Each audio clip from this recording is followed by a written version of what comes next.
মাঝে মাঝেই পাল্টে যাচ্ছে ধারাবাহিকের প্রধান চরিত্রাভিনেতা। মুখের পরিবর্তনের সাথে অনেক কিছুর পরিবর্তন হচ্ছে গল্পে, কিন্তু সবসময় পরিবর্তন মন খারাপ করে তা নয়। অনেক সময় নতুন নায়কের আগমনে দর্শক খুশিও হয়।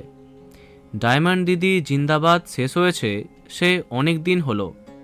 টিভির পর্দায় বিদায় নিয়েছে ডায়মন্ড হৃদান, অর্থাৎ ডোনা ভৌমিক এবং অয়ন ঘোষ। ডোনার কামব্যাকের কোনো আপডেট এখনও আসেনি, তবে টেলিপাড়ায় চর্চা নায়ক পরিবর্তনের মাধ্যমে জি বাংলার আপকামিং ধারাবাহিকে প্রধান চরিত্রে ফিরছেন অয়ন ঘোষ। বেশ কদিন আগেই তোমাদের জানিয়েছিলাম যে জি বাংলাতে 10 সিনেমার নতুন ধারাবাহিক আসছে, যেখানে সম্ভবত হকি খেলাকে নিয়ে গড়ে উঠবে গল্প।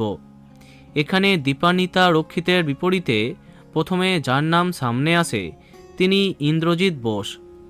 সেই গোয়েন্দাগিন্নির পরে আবার জি বাংলার সিরিয়ালে প্রধান চরিত্রে তার কামব্যাকের কথা সামনে আসে। কিন্তু বর্তমানে অনেক কিছু পাল্টে গেছে। ইন্দ্রজিৎ বোসকে বাদ দিয়ে দীপান্বিতার নায়ক চরিত্রে অয়ন ঘোষকে নাকি কনফার্ম করা হয়েছে।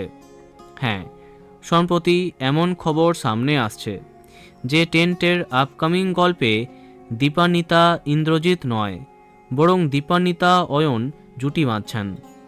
প্রসঙ্গত উল্লেখ্য, ভয়াবহ কার অ্যাক্সিডেন্টে নায়িকার অবস্থা ভালো নয়, তাই ধারাবাহিকের শুটিং নিয়ে সংশয় তৈরি হচ্ছে।